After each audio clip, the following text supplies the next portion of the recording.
The last technician said this one needs an engine. Let me check. The bottom end was knocking on this 3.6 Pentastar engine.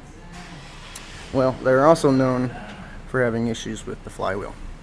So I got that out. This was the original cause of your issue. See how that cracking it there? They're known for breaking and causing a notorious knock, rattle that sounds like your engine's about to blow up. But pull the inspection cover, you can look at your flywheel or your through your starter hole wherever you can, and save this guy an engine.